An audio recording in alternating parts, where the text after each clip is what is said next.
Sergio Gomez to Manchester City. Here we go. There were a few magic words we got there last night from Fabrizio Romano. Man City finally have a left back, and for a fantastic deal, £11 million I think it was up front, which is fantastic. There'll be a few more on add-ons, a few more in. I think there was a 15% sell-on clause too.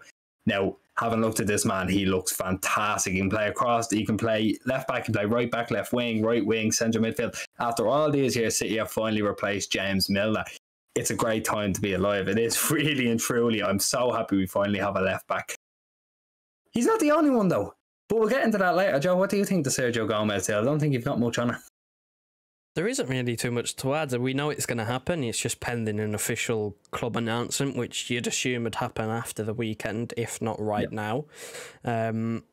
It's, again, you said we've replaced Milner. We've finally replaced Gael Clichy and Alexander Kolarov after all these years.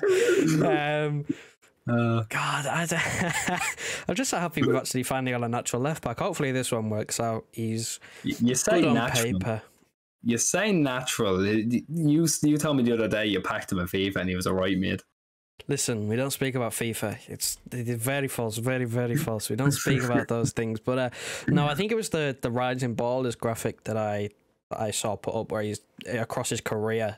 He's played in 8 different positions. It was all across the left side, all across the right side, central midfield, attacking midfield. Like, it's versatility, which is useful as well because obviously we've brought him in to, well, seemingly be a development talent if we sign another left back, which we will get into. But, you know, if he stays, then it's good to know that, you know, we know our fullbacks like to invert. We've seen it this season at the start, especially against West Ham. They were so narrow against West Ham that he could feasibly play on the right hand side. Like, he could do that if needs be, because they're going to tuck in anyway, so it doesn't matter about, you know, him not being like right footed or anything, because Cancelo's on the left hand side, he's right footed. So, you know, it gives us those options to play him really anywhere. I hope he sticks about, because I think, you know, just give him a chance. Why not give him a chance? It's 11 million. If it doesn't work out, then it's a drop in the ocean, really. It's not that much.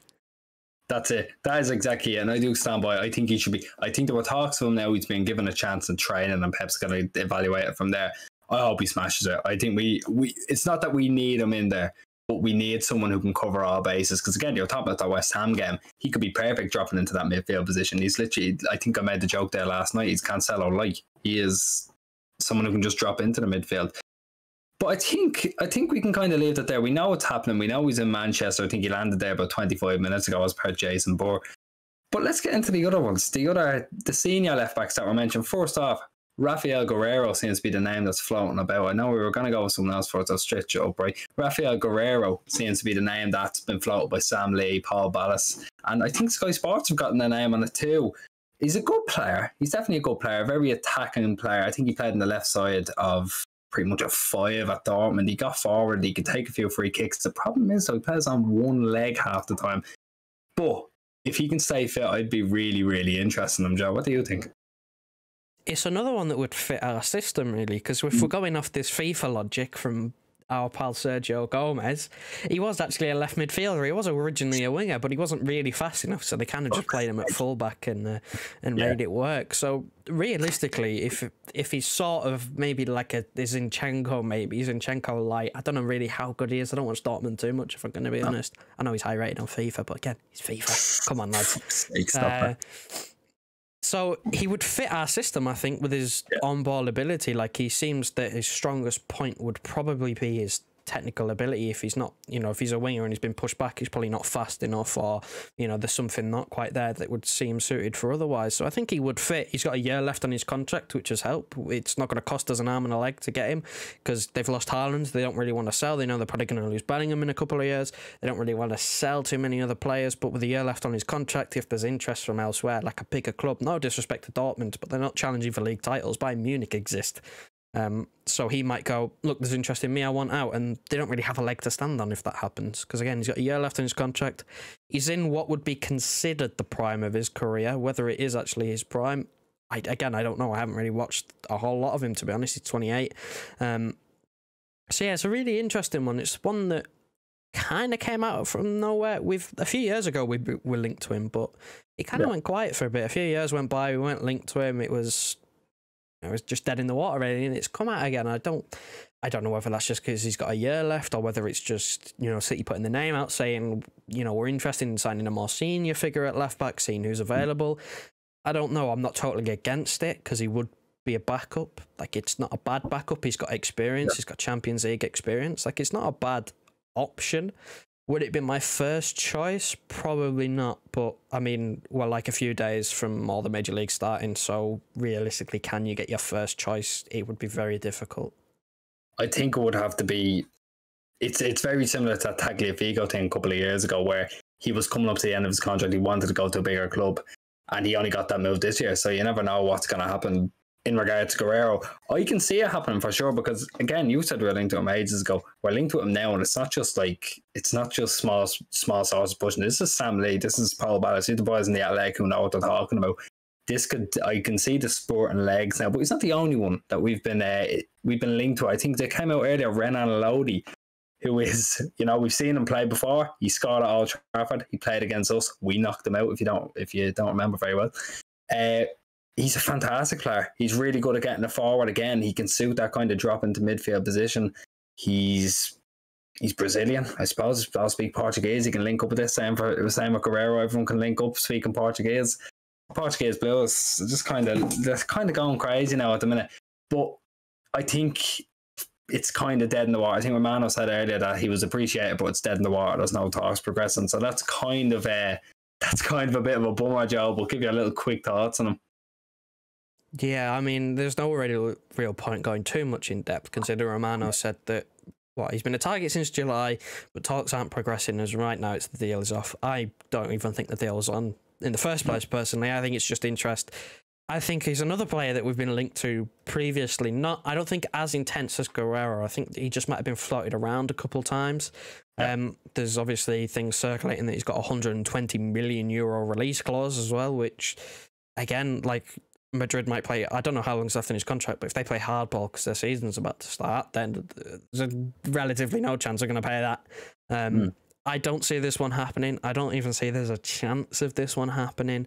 He'd offer us something different. He's a natural attacking left back. Like, he does like to get down the left hand side. He practically plays as a winger for Atletico Madrid in their system. So again, it'd give us like a varying option of, you know, different ways to attack if we decided to use that, if we decided to go for him. But personally, I don't see this one happening at all. No, it's very FIFA football manager kind of thing. It's just something I can't see happening as well. It's unfortunate, but again, I don't think we need to spend that much on what will ultimately be a backup left back. But the last flat out name that was mentioned was Kieran Tierney. But I'd like to focus more so on the whole City are looking for a player with Premier League experience. There's a few players that have that, Tierney obviously being one. Renan Aitnouri, isn't it, plays for Wolves? I'm pretty sure was a name floated about again by Sam Lee. These are players that I think City should be laying the interest on, players that are proven in the league. Again, Guerreiro could be unbelievable, Lodi could be great. It's these players with Premier League experience that I'd be praying to get, because you can blood them into a system a lot quicker. They're very good with the ball at their feet, as you've seen with Tierney and Aitnouri. Again, I'm pretty sure he plays as an attacking wing back for Wolves. He'd be ideal for City. This is the style of player that City have been trying to focus on. Obviously, they've got Phillips, they got Grealish a couple of years ago. I think this scouting thing has been not narrowed down to England, but definitely that is the main kind of target they're going for. Someone who's been proven in the league. And I'm all for it. I think these names like Tierney and Renan Aitnouri could be fantastic. Joe, what do you think? I think it's not a bad option, considering this senior left back that we seem to be going for. I've got to remember, it's a backup. We're signing a backup. We're not signing someone who's coming in with world-class ability to start every week. We're coming in for someone who could provide competition for Cancelo on the left or Walker on the right, whoever you think, whoever we think is necessary, whatever position, whatever role we want. Who's going to sit there and provide cover and competition, someone who is competent enough to step in when needed, but also has the ability to, if someone drops off in form, then you could just switch them in. I think Tierney falls into a category slightly above that. I think he's, with the ability he has, I think he's good enough to start if he was to come in. But there's the massive red flag of he is probably one of the most injury-prone players I've ever seen in my life. He cannot keep himself fit. When you're talking City and all the top teams playing, 50, 60 games a season, he probably plays about 20 max. I mean, I'm probably exaggerating there, but it's ridiculous the amount of times he's unfit. I don't think you are, to be honest with you. It seems like he is only playing that kind of stuff. That's why they brought in Zinchenko, someone who's actually capable of staying fit for a while. Yeah, like, it's an odd one. Why have they bought Zinchenko? It's not necessarily for, like, cover, really. He's in there to start, so they have a reliable left-back who's going to be fit for 90% of the season. Like, that's kind of been their crutch at Arsenal, really. The fact that Tierney's been injured and they've had to play Xhaka at left-back. Like, what use is it Tierney being here for us and being injured and we're having to play Ake at left-back? I know he can do it, but it's not really ideal, is it? Or it's like Champions League all over again when we're playing Fernandinho at right-back or something like that. Like, it's no use signing a player to be a backup if they're not available to be a backup, a rotation option. So I do have my doubts. I don't think Arsenal are even willing to sell. He's one of he's probably in their leadership group. I don't know if they have something similar in terms of a leadership group. I'd imagine they would, because Arteta and Pep.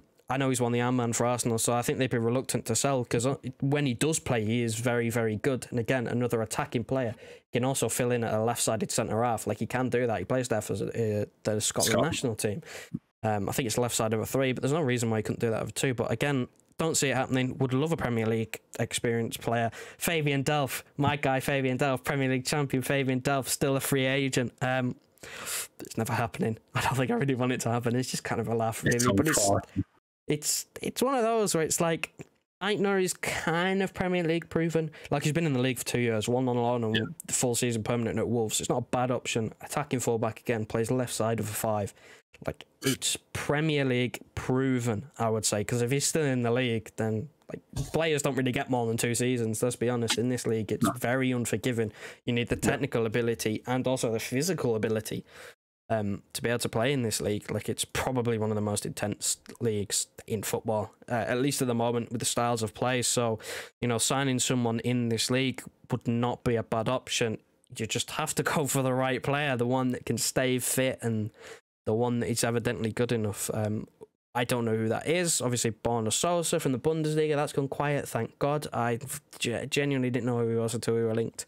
I'm glad that one's gone, because it was a headache, to be honest. I think right now I'd stick with what we've got. I'd let Sergio Gomez train a little bit. He's just returned from an injury. I'd let him train a little bit, see what he's all about. Just give him the chance. I know the transfer window ends at the end of the month, but we've still got another few weeks. There's no reason why you can't give him a week's worth of training to see whether he can cut it. And then if he can't, if you don't think he's at the level yet, then you can look elsewhere. Yeah.